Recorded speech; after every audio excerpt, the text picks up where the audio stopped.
what's going on tonight? All right. Oh, man. Wonderful, wonderful. What's going on, son? What's going on? What's going on? Hey, audience. We are so glad you have joined us tonight with Walking Against the Current, and we have a really thought-provoking conversation tonight. We want you all to join in. We want you all to ask questions. We really want y'all involved tonight. We are very happy to be here tonight.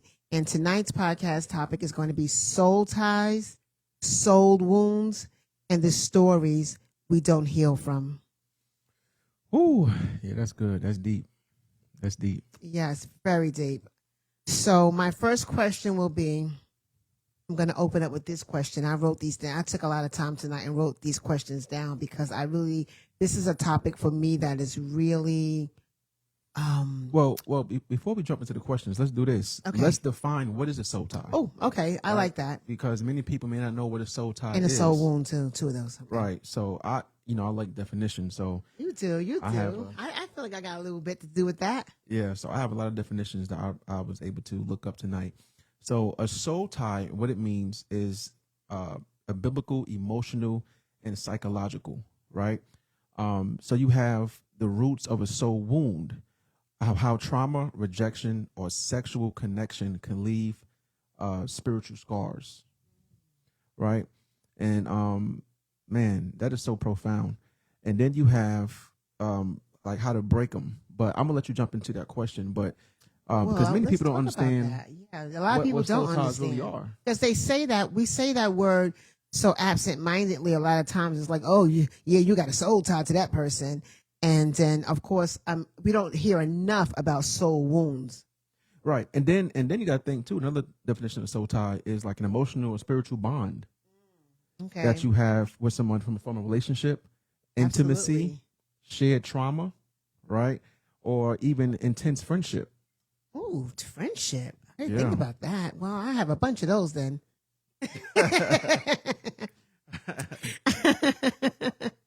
So my question would be to the audience tonight, have you ever loved someone so deeply that when they left, they felt like they took a piece of your peace, a piece of your peace with them? Yeah. Have you ever loved someone so deeply that you feel like, man, I've lost my peace with this person. Like all of a sudden I don't have no peace. Like, yeah. What does that look like? What does that feel like? And how do you heal from that? Well, you asking me that question? I am.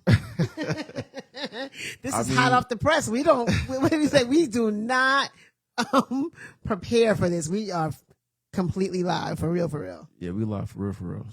So you're asking me, how do I feel? Or how have I felt losing a piece of somebody?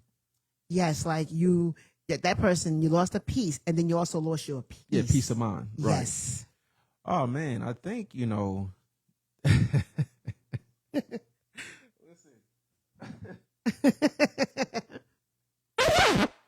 that's what.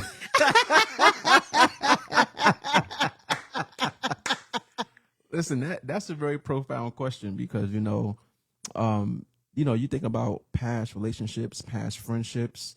When you have a piece of somebody that you loved, that you cared about, you know what I'm saying? And now you're no longer with them. Right. Or even with friendships, you know what I'm saying? You're no longer cool with them. So now you lost your peace. You lost a piece of that individual that you was close with. Right. But then you also lost your peace of mind because you like, shoot, I didn't told this person so many of my deep, dark secrets. Oh, gosh. They know so much about me, you know what I'm saying?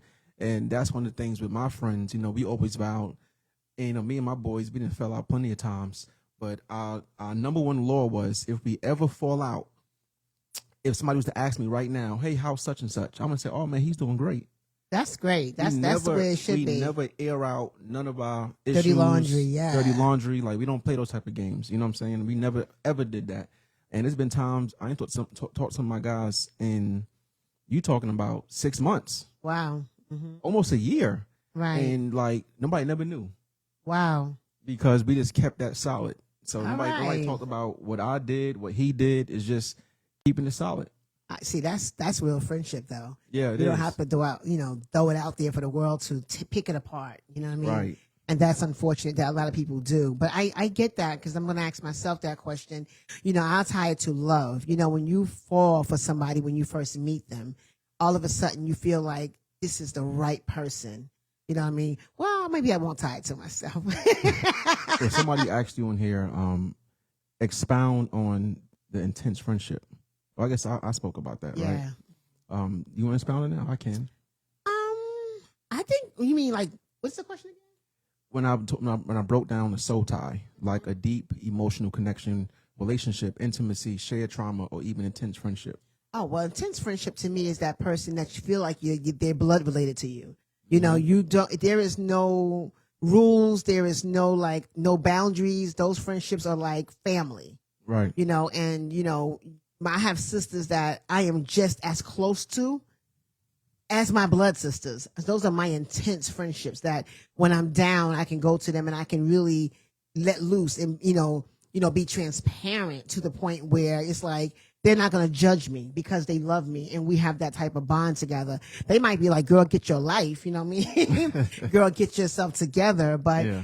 at the end of the day, they're going to give me good advice. They're going to give it to me with love.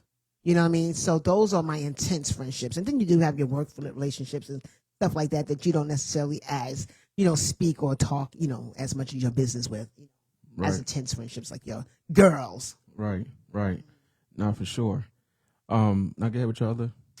Oh, I was going to talk about just in relationships, how many times, and one of the things that I like to talk to young women about, and I would speak to men about it too, and you can maybe incorporate that in your men's group, is the importance of being able to say no when you're in a relationship, because you don't realize, and I don't think people, that's why I said soul ties and soul wounds, because you don't realize so many people are just so, what's the word I would say? Frivolous, I guess, with their bodies and their temples. Mm-hmm. They'll just jump into bed with anybody. We're not even talking about the sexual diseases. We're talking about the soul ties with that person. Sometimes somebody very close to me have actually said to me that they had a relationship with somebody, and when they got with that person and they was intimate with that person, they could not get away from that person. They felt like something was like a magnet that was drawing them to that person. Mm. So, I mean, I think those are the things that we have to talk about more. What is happening when you feel like that? Whew, that's deep. All right, integrity. Okay. When do you know the friendship is a soul tie? Oh man, I guess, like you said, when you have that friendship that's like, that's my brother, that's my sister, like we do everything together. I can't see my life without this person in my life. I have friends right now that, I talk to almost every day. You know what I'm saying? It's like, I don't know what I do if something was to happen to them. Right. I guess we have to clarify, because is there a positive soul tie? It is. I would say so too. There are. And I would say have so. that in my notes. There are. See, people always want to define soul ties as something negative. Right. But there are something called positive soul ties as well. It's just not it's just not talked about. You know what I'm saying? Right. And you kind of, I was kind of expounding on both tonight, because I don't want to just talk about the negative. I do want to talk about the positive. Mm-hmm. You know what I mean? So that's important too. So, you have a question? I do. So I want to go back to a soul wound, right? Okay. So what is a soul wound? And I actually took 2 sets of notes. So I was reading from my other layer of notes the first time. But a soul wound is the emotional pain or trauma that lingers long after the event or relationship has ended. So it's like a scar that's left behind. Right. So I have a question is, do you believe soul ties are real? Right? Yes. And I'm asking you, but I'm also asking people in the audience, right? Okay. So do y'all believe that soul ties are real, or just an emotional attachment dressed up in a spiritual language? Ooh. I think it's both. It's both. I do believe that soul ties are real. You know what I mean? So I want to hear what the audience says about that. Shout out to my daughter. She's on tonight. Shout out to Mimi. That's right. Yes. What's up? No single, not single mother, but mother of 2 joining in tonight. Thank you. That's right. Shout out to my girlfriend Tara. That's my sister. That's one of my soul ties. So a soul tie can connect you, right? But a soul wound can confine you. So sometimes it's not the person that still has you bound; it's the unhealed pain they left behind. Okay. So okay. So I was going to talk about. No, I want you to finish that. So you think about that when it comes to, relationships. Like you said, somebody that maybe was dating for a long time, maybe, and you could expound on that going through a divorce. Yes. Being with somebody for 25, 30 years. Oh no, not that long. Don't go there. Being with somebody for 25 years, just like you said, when you go through a divorce or you go after a long breakup with somebody, it's almost like losing a person, like going through grief. You know what I'm saying? It is absolutely like a mourning. It is absolutely a mourning process because you spent so much time, so much years, so much history, and then all of a sudden that person is no longer there. Yeah. In your immediate life. They're there obviously, but they're not in your immediate life. When you come home from work or when you're doing certain things, they're no longer there. And it's like, oh my God, you know what I mean? So you have to grieve that person, mourn that person, put it in a healthy space and place. But it is absolutely like that. It's tough. Yeah. So think of it like that, right? So that could be a soul tie that has transferred into a soul wound. Right. Because now, okay. Especially if you don't heal from it. One of the things that I purposed to do was to do some therapy, you know what I mean? And that's so important to do that therapy when you're going through those, emotional chains and you're trying to unbreak them. You're trying to unbreak your chains. So you have to do the work to try to help yourself. Right. Right. That is so important to do that. Yes. So there's different types of soul ties I want to talk about, right? Okay. You have an emotional soul tie, right? And what's an emotional soul tie? Is when you share deep feelings or trauma bonds. That's the new thing I'm hearing about a lot is trauma bonds. Like you've been through trauma, I've been through trauma, so now we're bonding based upon our trauma, right? So we're connecting based upon the trauma that I've been through and that you've been through. So that's emotional soul ties. Okay. Then you have a physical soul tie, right? That's created through intimacy or repeated connection. Okay. So that's the one that most people are familiar with is Absolutely. the physical soul tie, but just not understanding the breakdown of the different types of soul ties. Right. Then you have a spiritual soul tie. That's a connection rooted in shaped purpose or prayer, but can become unhealthy if misaligned. Oh, okay. So think about you got spiritual soul ties. You got people with pastors, and they could be so like if pastors say move to California, they're moving to California. Right. If a prophet say go here, it's like Right. and that's where sometimes it can become misaligned because you're so engulfed in what that man or woman is saying, and not what God is saying. That now you have a spiritual soul tie to that individual. Right, and that's absolutely unfortunate because it happens more often than not. You forget to rely on the Holy Spirit and God, and you put all your trust in a man, and that's where you can get off track. Definitely. Then the last one is we have familiar soul tie, the deep inherited ties to family. Ooh. Sometimes, watch out. Sometimes loving, sometimes toxic. Yeah. Right. Yes. So those are different types of breakdowns of soul ties, and I could definitely expound. We got some people in here writing in here. I think you can have ties from past relationships you bring into new relationships. Oh, you definitely absolutely. can. Healing is hard. Oh yeah, for sure. Oh, it is hard. And a lot of times when the hardest thing I think for all of us is when you are breaking up from a relationship. I think the biggest mistake I think most people make is they're comparing the new person to the old person. So would that be considered a soul tie? Like you just kind of sort of like he did this or she did that, But you might not even say it out loud, but you're saying it in your head, or it's just the fact that you just kind of wish that you can put two people together and combine them. Yeah, we say that. Like, man, if I could take this person's looks and take this person's hustle and take this person's mindset and package it right here, I'll be good. And build a girl, build a bear, right? Build a bear. So, and like you said, not all soul ties are bad. No. But they're not all meant to last forever. No. Ooh, I like that. You know what I'm saying? Like I always say, people come into your life for a reason, and they come into life for a season. Okay. You have to identify which one is the right one. Right. Like, and you always say, people, who sent you?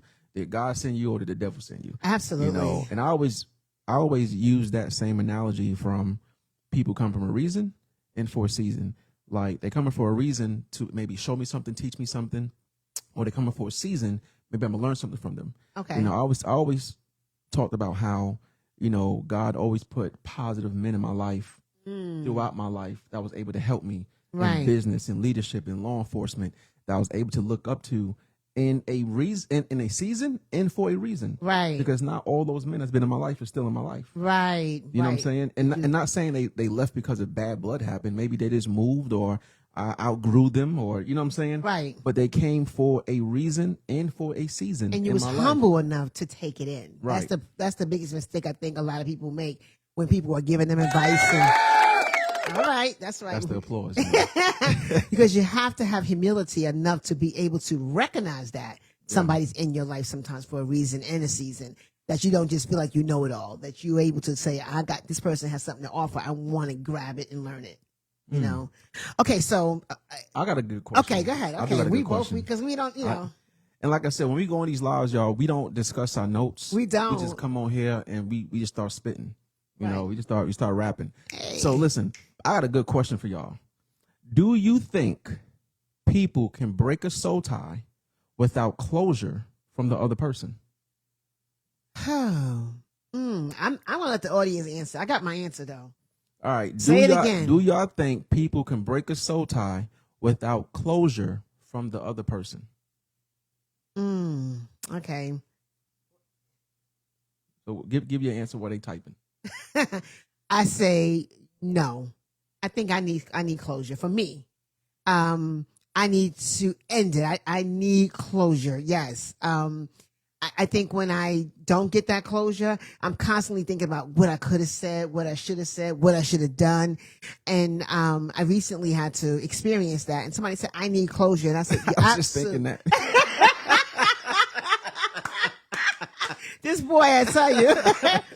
You know, I wasn't going to say that, but I was just thinking that. But honestly, somebody was like, I need closure. And I was like, I understood that.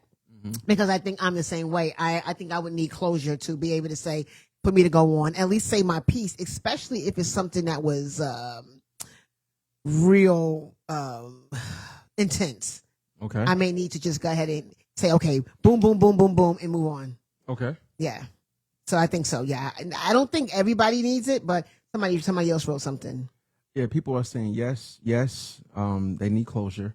With God, all things are possible. Sometimes friendships, but relationship wise, yes, with God, everything is possible. Yeah.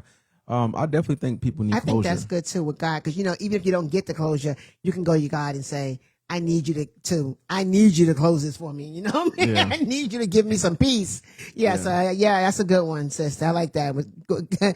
All things are possible with God. Yeah. Absolutely. So what you think? I think you do need closure, right? From the other person, but just because you may need it or want it don't mean you need it. Okay. Right? Okay. Because it's so tough, because what if the person did you so wrong and you just want to know why? Like, I actually had a female do me wrong, believe it or not. Oh, I can believe it. Can you believe that? We can be trifling. Can you believe that? I mean, this is like back in high school, you know what I'm saying? And all right, Sharonda got her eye on you now. Yeah, this is back in high school. Okay. This is before Sharonda. But I remember one time, man, I ain't going to say the person's name. I ain't going to go into details. But, I was pissed. Right. I wasn't eating. I was like, what's going on? I think I might remember that time. Yeah, you was like, you're not eating, man. You losing weight, I was fasting. Not on purpose. Not on purpose, But, you definitely need closure. So what was that about, though? What was you feeling when you wasn't eating? Oh, I just felt like I was betrayed. Okay. I felt hurt. I felt like I was betrayed. I felt like I did the best I could do,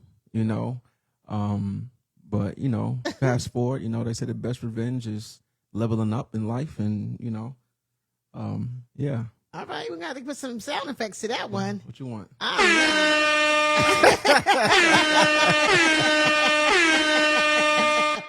Tell you. I tell you.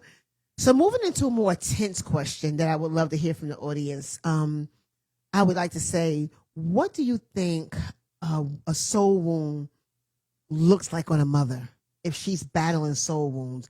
What are some of the behaviors and things that she does when she's parenting, in her life with her husband? What does that look like? What would you, if you had to think about, if you met a person and you dealt with them and you said, I think she has a soul wound. What does that look like? Because I don't think sometimes people realize they have soul wounds, and it shows up in their life and it's affecting their lives and they don't even know how to get out of it. Well, if you're asking me that question, I am, and the audience as well. well, you know, and I actually have notes pertaining to that. It's crazy. Okay. Because I have in here, soul wound is an internal injury, right?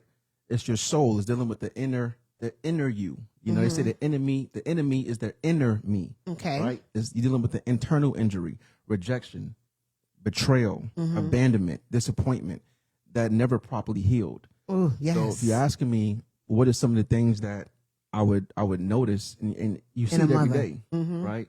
You know, maybe it's the trust issues. Maybe it's I got to go through his phone. Maybe it's that's the wife. I'm talking about with the mother. Yeah. Okay. Yeah, that's what I'm talking about. Okay. Okay. Yeah, so like as a mother, I'm thinking of a mother like if you're dating somebody too. Okay. You mean a mother with a child? Yes. Oh. That's why I said it more, what does that look like when you see a mother and you can look at her? I mean, I'm sure you dealt with that when you worked in schools. I would deal with that a lot. I think with a mother, it would be more so of, that's a good question. A lot of mothers are battling that. And I would say, like, sometimes it's a lot of yelling. It's a lot of screaming, a lot of times at the children. Oh, yes. Lots of pattern behavior that they went through. Sometimes it's ignoring the kids, not doing their best. Sometimes it's just being lazy, not wanting to get up and do anything because they're hurting and they're internalizing their pain onto the kids. And then eventually the kids grow up with the same problems and we repeat the history. Repeat the cycle. Yeah, and that's the thing that I think you have to identify that sometimes as parents because we don't realize how much damage we're doing to our children. And I think a lot of it sometimes I think a lot of what I've seen is just not present with the kids. They'll do certain things like they'll get them up, get them dressed, get them to school, feed them, just those basic things. But the time of sitting down with them, reading to them, and just doing those little things, those intricate details that really help kids, hugging on them. Some people that have soul wounds don't even know how to hug their own children. That's right. So those are some of the things that, if you experience that as a mother, you might need to think about, do I have a soul wound? Right. And I think just being transparent, I think that was me too. Okay. When it comes to my kids, everybody know I love my children. But, sometimes, and I've told my kids, like, y'all know I love you. Right.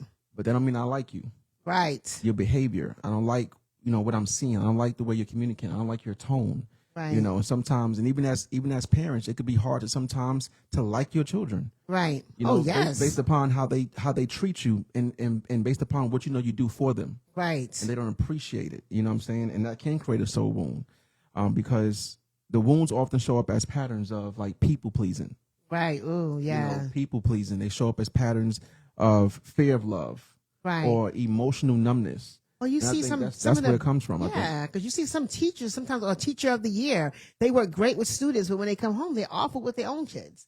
So they're people pleasing outside for their jobs, but when they come home, I guess the kids are probably like, "Who's that? Who's that?" Yeah, who's that? I don't even know that person. You know what I mean? That happens a lot. Or even in the church. Oh, all right, now watch it.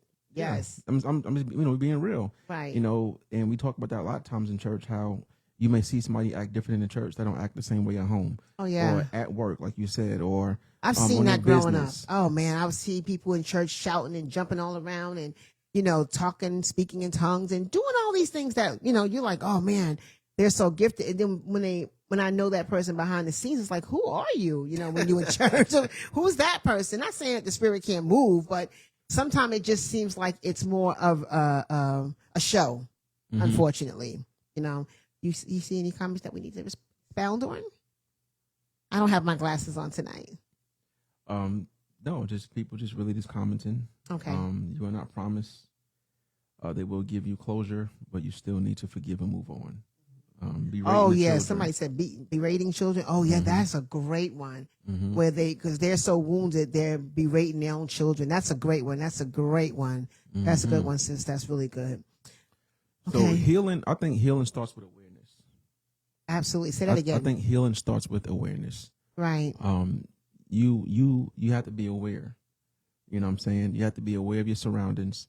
You have to be aware enough to be able to forgive. So that's key, because people don't understand that forgiveness is the key. I always use the analogy of, if you're trying to climb a mountain and you need two hands to Okay. climb a mountain, right? Right. So imagine trying to climb a mountain and you have a duffel bag on this arm. You have a book bag on your back. You have another little bag in this hand, and you have, you know what I'm saying? It's like, how are you going to physically climb the mountain? Okay. And the bags represent the baggage, the hurt, the trauma, the pain. And it's like your goals, your treasures at the top of the mountain. But you can't get it. But you can't get it because you have all this baggage weighing you down. And it's like, I'm trying to get up there, but you're trying to hold on to this bag. You're trying to hold on to this book bag. You're trying to hold on to this duffel bag. And it's like, let it go. Let that stuff go. Oh, since you said that, here's something I want to ask, the audience. And, I guess you can think about this later, or you can profound on tonight. Write down one trait that you learned from pain. One trait that you have, that I have, that you learned from pain. You go first. I guess I'm not as trusting. So you have to really and prove to me. When you tell me something, I don't just be like, okay. It's like, I might say okay, but I got my little eye on you still. So, and I learned that because I was too trusting before. So I experienced pain from being too trusting. So now it's like, okay, I'm not going to just give you my trust now. You have to really earn that. Man, that was mine too. I was way too trusting to take that loss in that money. I ain't trusting nobody with my money no more. But I would say mine is trusting and loyalty. I think I'm a very loyal guy to people, friends, jobs, to people that don't deserve my loyalty. Okay. I think that's just how I was raised, to always be a servant, always, serve people, love people, and stick with people. Right. Through thick and thin. And I think so that sometimes goes that term, loyal to a fault. You're loyal to a fault. So then on the flip side of that, what is the one trait that you would like to pass down that you learned from healing? That I learned from healing? Forgiveness. Oh, you said it. I was going to say the same thing. Healing, right. So to the audience, what is the one trait that you learned, that you absolutely do in your life, that you learned from pain? I would like to hear that. Somebody put pain equals withdrawal. Okay. Okay. Yeah, I like that. And here's the thing when it comes to healing, right? Here's the reality, guys. You can't heal what you won't acknowledge. You know what I mean? Yes. You cannot heal what you won't acknowledge. What is wrong with you? And wounds covered up always resurface. They do. You know what I'm saying? They always show up, They always show up. And you think I done moved on to my new relationship now, and if you haven't really healed from that, you in that same exact pattern, or you dating the same exact person. It's like, dang, I'm keep meeting the same kind of person. Yep. Well, you got to ask yourself, what are you giving off that you keep meeting that person? You know what I mean? So, yeah, I like what you said. Wounds what? Say that again. Man, that is so profound. So you cannot hover. You have to acknowledge the wounds. Right. You have to acknowledge them. You can't just cover them up because they will resurface. Right. Okay. I like that. Whew. Okay. Nobody else. Or what is she? Oh, healing equals grace. Oh, I like that. My sister coming out with the word tonight. All right, Sister Tara. All right. She's coming with the word. That's good. Got the evangelist on here. Yeah. Right. Yeah, that is our, listen, she is the soldier, the warrior in our prayer group. I'm like, that is her. That is Tara. My sister, household. Okay. Oh, I was going to ask you that too. How does soul wounds show up in the workplace? Because I see that a lot. Think about that. Think about that boss that just want to be in control of everything. And a lot of times I realize when I've met when I've, tangled up. I just thought about something. Yeah. When we talked about how, people like that, it's almost like they want you to feed their ego. Yes. It's like a little baby in a high chair, just putting food in their mouth, Yes. Like, oh my God, you're the best boss in the world. And it's exactly. like, here's another one. Oh my God, man, you know, see, your suit is so fly. Right. Thank you. Boop, here's another one. You just feeding him my an God. applesauce. You know what I'm and saying? I know, and I have another sister out here that can probably snap her fingers the minute, and this happened to me. I'm not going to say what job, but the minute you go against your boss and, you know, you're not feeding them the baby The food, baby food, and applesauce. all of a sudden, sometimes that I want to say Jezebel spirit, that control rises up in them, and it's like, I'm going to make your life a living hell now because you know you didn't agree with me on something, you know, because Right. I chose to disagree on something that I felt passionate about, and then some bosses will absolutely make your life a living hell on the job because you disagree with them. Yeah. That's how, and then you have to ask yourself, what is going on inside of that person that they are so wounded because you disagree with them I know. and they can't let it go. I mean, we know the big word is pride, but Yep. what else? What is feeding that pride, and what happened to them that they're so prideful? Trauma. You know, when I see people like that has to always have the last word. They have to always, you know, you have to stroke their egos all the time. It made me think, like, man, what kind of life do they really have? Right. You know, because even in law enforcement, I see guys that's so eager to get warrants and put somebody in jail. I'm like, Right. bro, like I had a situation today where I literally had a warrant for somebody. Like, this is a true story. I had a warrant for somebody today, and I was able to get in contact with the person I had a warrant on, and because it's something called good faith, right? Okay. Where if you file a report and I try to make contact with the second party, i.e. the suspect, and I can't get in contact with them, there's something called acting in good faith, meaning you're my victim, and I'm acting in good faith. I made several attempts to make contact with the suspect, couldn't get in contact with them. I have enough evidence from the victim. I have within legal right to get a warrant on that individual. Okay. I was able to make contact with the suspect today, get further information that contradicted what the victim said. Okay. Now, I really could have still pursued it, but, you know, I was able to rescind the warrant, Right. which means take the warrant back, and I explained to both parties why I did it, Okay. you know, and the lady was so thankful. But I said, listen, if you do this again, I'm coming back now. but it's just showing people grace and mercy. Yes. You know, and I'm like, people that do law enforcement, military, you see these guys all the time. They're so like eager to put somebody in jail. Yeah, like stone. You know, they want to put people in jail. They want to tase you. They want to. I'm like, yo, what's the deal? Right. What's going on inside of Like, you? your goal should be trying to help people, trying to figure out. I'm like, if I put you in jail, you did something.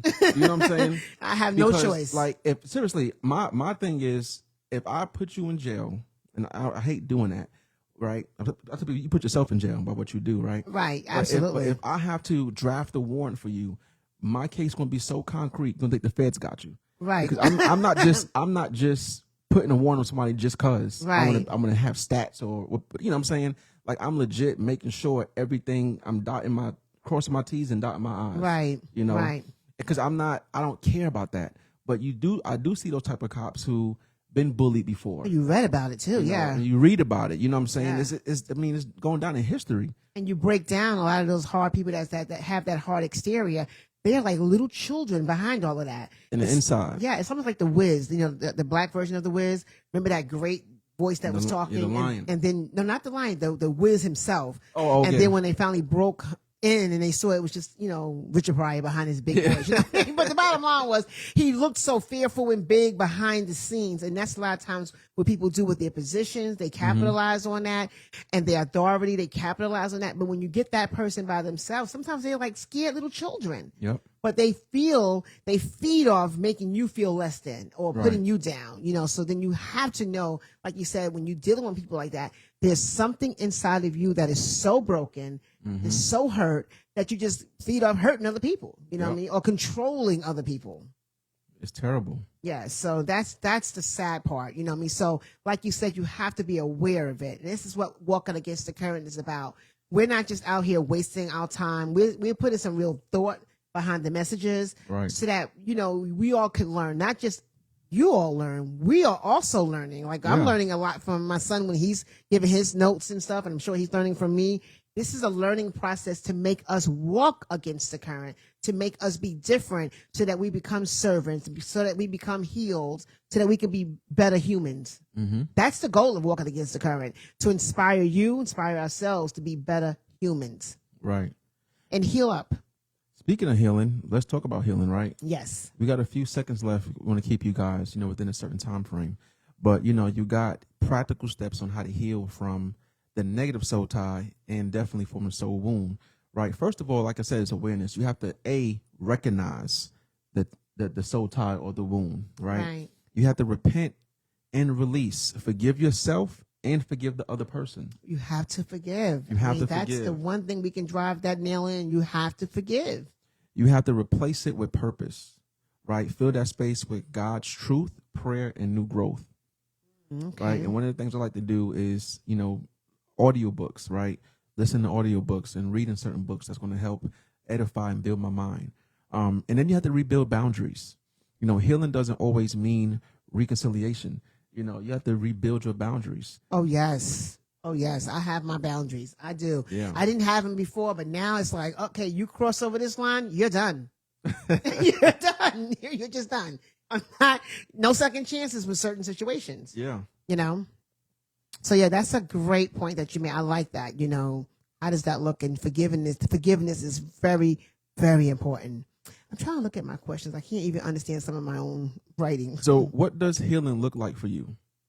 Right? Silence, prayer, journaling, therapy. Like, give me an example. What does that look like for you? Oh, definitely journaling and of course painting. Okay. So that is what I used during my divorce. I was like, man, karaoke. I love karaoke. So healing for me is I'm letting go. I love music. So music is always healing for me. So I am what did I say on my wall? It says music is not what I am. Wait. Yes, music is not what I do, it's who I am. That is my thing. It is absolutely who I am. So music is absolutely praying, of course, praying and all that. But I love music and just putting some practical things out there. I started painting, and so I'm not putting no artist here like that. But I will. You're not no Picasso. No, I'm not. But I'm getting there. You saw the thing. Yeah, it looked good. It looked really good. I'm doing it now. It looked really good. So that when I get to painting on that canvas, I just escape from the world. I put on some music. I get on my brush, my paint, and that's my therapy. So I have something for the audience to do, right? And even yourself, I've done it before, and not necessarily for a soul tie per se, but it's good to do this and look back at it later. I know what you're gonna say. You could write a release letter. Ooh. Write a release letter that you don't send, obviously. To break the emotional tie to somebody. I've done this a lot in business, different conferences I've been to, even in real estate, we've done this, like write a letter to yourself 1 year from now, what it looked like, what have you accomplished, what's the goals you've done, what's the income you're earning, if you're not married, who's your dream wife, who's your dream husband, what's the dream house, your cars, how many properties do you own, whatever that looks like for you and your goals and dreams, but you could also write an emotional release letter, like to the individual about how you feel, about how they made you feel, about how you forgive them. Because what do you do if that person's no longer here? Right. And that's what somebody else said. Somebody had told me before, what if that person never apologizes? What do you do? Yeah. So, and that's what goes down to forgiveness is not for them, it's for you. Right. When I did this exercise with people I've coached, I said, listen, you may call somebody, they may cuss you out. Right. They may say, get the F off my phone, F you, I don't hit my little beeps, Then they say, get the F off my phone. And that's okay because you made the attempt. Right. God knows your heart. Yes. You know what I'm saying? So you are releasing them by doing those action steps. So again, the person may reject it. They may say, I don't want to talk to you. I don't care. I hate you. Die. Go to hell. And that's okay. Right. And that's where other practices come in by writing a release letter to the person and just never sending it. That's a great one because I'm huge on writing. Like sometimes I'll go back to my journals and I'll read them. I'm like, oh my God, I didn't even remember being in that space and place. Growth. But when you read that, you see how far you came with your forgiveness or whatever, dreams and aspirations you have for your life. When you look back at literally when you're journaling, that becomes a piece of history. Yeah. That's how important it is. I think if we really understood the importance of journaling, if you had all of your journals from the time you was like in high school to now, could you imagine that's a history book on yourself? Yep. And it's really profound. So I think I'm really going to start doing that again, journaling, because it really shows you how far you've come, or sometimes it shows you that you're still stuck. Mm. So that is, I mean, that's a great exercise to journal. You know what I mean? And I always say breathe and release, breathe and release. And I'm telling you, there is something about nature. I know you're probably tired of hearing me say it, but getting into nature, I mean, I know it might sound crazy, but hugging a tree. I mean, tree has energy. Yeah. I mean, I'm telling you. Yeah, for sure. It is absolutely scientific. He's like, Mom, really? I'm telling you, it transfers. Something about nature it just kind of releases you. So I'm all about getting in nature. Yeah. Breathing. Yeah. And I think somebody said something that was really good. She said, recognize, repent, and forgive. That's right. That's it. You know what I mean? Listen. This episode is really good to me, because here's the reality, guys. You cannot walk into your new season still holding the hand of your old one. No, cannot. You have to let some things go. I keep saying that. Yes. And I had a little game on here, but for the sake of time, I'm not going to talk about it because it was called tie or lie. Oh, Like, okay. Like soul tie or lie. Like, you know what I'm saying? Like, Right. think about, is this a tie or a lie? Like still watching your ex-boyfriend and girlfriend's Instagram. Uh-oh. Would that be considered a soul tie or a lie? And a lie, I mean, like, are you still attached to them? You know what I'm saying? Or still wearing, like in high school, wearing your boyfriend's hoodie. Are you still wearing your boyfriend's hoodie from Or 5 years smelling ago? it. Yeah, still smelling it. You know what I'm saying? Are you still, is that a soul tie or a lie? Who you lying to? You know what I'm saying? So it's just stuff like that, because that's stuff that we do. Right. As humans, we still go on somebody's social media. Yeah, you're stalking them. And we didn't have that, like that when we had MySpace. Oh my gosh, yeah. But now you got Instagram, Snapchat, TikTok, X, you got all these different platforms. Dang, I never even heard of X. That's Twitter. Oh, okay. It's called X now. Oh, okay. So it's like now you have all these different platforms that you could go and, like you said, stalk your ex, you know what I'm saying? And this is why we have so many harassment cases. Leave people alone. Leave them alone. Move on. Cut the tie, right? Yeah, cut the tie. But it's something about the curiosity. I think sometimes when you break up with a person, it's like who they with. You know what I mean? Yeah, who they with? Are they doing better than me? Yeah, what they doing? Do they look better than me? Right. It's just those questions that you have, like, man, Yeah. that you just can't seem to let it go. But unfortunately, when it comes to your plate as at your job, it has gotten out of control now. It's out of control. Now, you have a harassment case because you won't leave the person alone and become a stalker and stuff like that. And surprisingly, man, people just can't seem to let it go. Oh, man. I've had people tell me, I just can't leave him alone. Man. Oh, I just can't leave him. And I'm like, Jesus. Somebody very close to me said that. I think I said it at the beginning of the show that it's almost like they feel like they are a magnet to that person. They just can't leave. And they know it's toxic. They know they said, I know this is toxic. I know this is crazy, but I just can't leave them alone. And then that's when you get to the point where things get out of control really quickly. And I'd be like, listen, whatever they got, I'm scared. Whatever they got, I don't want it. You know what I mean? I don't want that. You know? So yeah. If loving you that much begin to hurt me, I don't need it. You don't need it. That's right. And that unfortunately it happens a lot. It does. People just can't seem. That's why you have domestic violence. Right. Unfortunately, that's why you have harassment and stalking and restraining orders and petitions and all these different type of protection orders because people cannot seem to let people go.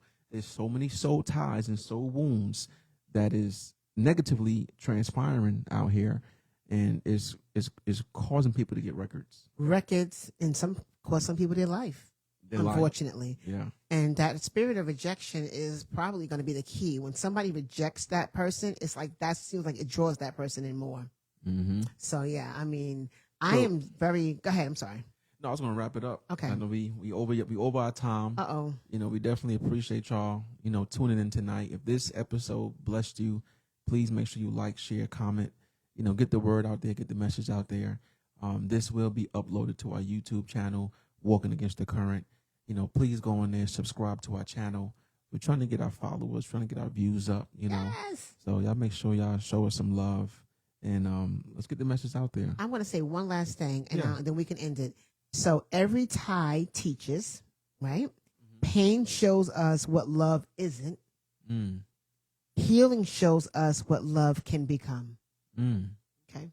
That's good. That's good. So listen, I hope you guys enjoyed tonight. I As do I mentioned, too. This is always a pleasure to be on here with Mom Dukes. Right? Dropping some wisdom, dropping some game.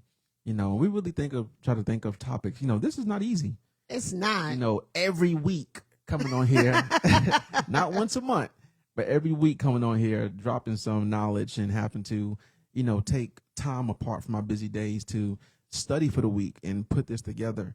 Because like we said, we don't talk about. Yeah, because our schedules are so busy. Our schedules are so busy. Yeah. That we don't have a chance to even say, what do we, we went, hey, this is what we're going to talk about tonight. And that's it. Yeah. We don't have a chance we to just come up with a converse topic, about it. Yeah. and then we literally talk live on here. Like This is all, this is live. This is all impromptu. This is no,